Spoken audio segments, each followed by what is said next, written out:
તો આ તરફ આગામી 5 દિવસ વરસાદની આગાહી હવામાન નિષ્ણાંત પરેશ ગોસ્વામી દ્વારા કરવામાં આવી છે। તેમના મતે આગામી 5 દિવસ મધ્ય અને ઉત્તર ગુજરાતમાં ધોધમાર વરસાદ થવાનો છે। સાર્વત્રિક વરસાદની આગાહી પરેશ ગોસ્વામી દ્વારા કરવામાં આવી છે।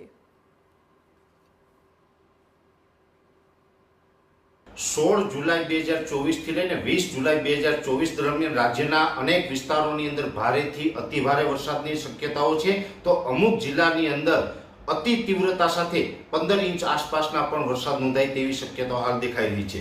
જેનું મેઇન કારણ છે કે અત્યારે બંગાળની ખાડીની અંદર એક લો પ્રેશર સિસ્ટમ તૈયાર થઈ છે, જેને કારણે મધ્યપ્રદેશ, મહારાષ્ટ્ર, ગુજરાત અને અરબ સાગરના અમુક ભાગ ઉપર સાયક્લોનિક સર્ક્યુલેશન બની રહ્યું છે। જે સાયક્લોનિક સર્ક્યુલેશનને કારણે 850 એચપીએ લેવલે એક બહોળું શિયર ઝોન સર્જાઈ રહ્યું છે। આ તમામ પરિસ્થિતિને કારણે રાજ્યની અંદર અનેક વિસ્તારોની અંદર ભારેથી અતિભારે વરસાદની શક્યતાઓ છે, જેમાં ખાસ કરીને 15 જુલાઈ 2024 ના રોજ પણ રાજ્યના અમુક વિસ્તારો જેની અંદર મધ્ય પૂર્વ ગુજરાત, મધ્ય ગુજરાત અને દક્ષિણ ગુજરાતની અંદર વરસાદો નોંધાયા છે। હજુ 16, 17 અને 18 તારીખ દરમિયાન અનેક વિસ્તારોની અંદર અતિભારે વરસાદની શક્યતાઓ છે, જેમાં ખાસ કરીને મધ્ય ગુજરાતના પણ મોટા ભાગના વિસ્તારોની અંદર ભારે વરસાદની શક્યતાઓ છે, જેમાં અમદાવાદ, ગાંધીનગર, આણંદ, નડિયાદ, એ સાથે કપડવંજ, મહીસાગર, દાહોદ, ગોધરા અને છોટાઉદેપુર આ વિસ્તારોની અંદર 16 અને 17 તારીખ દરમિયાન ભારે વરસાદો પડી શકે તેવી પૂરી શક્યતાઓ છે। એ સાથે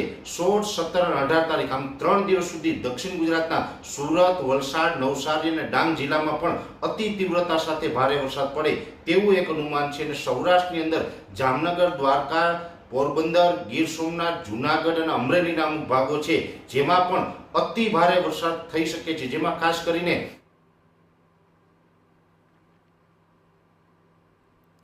તો આગામી દિવસોમાં ભારેથી અતિભારે વરસાદની આગાહી કરવામાં આવી છે અને લોકોએ પણ સાચવવું પડશે, કારણ કે અત્યંત ભારે વરસાદ હવે વરસી શકે છે। એટલે મેઘરાજા ગુજરાતને ગમરોળશે।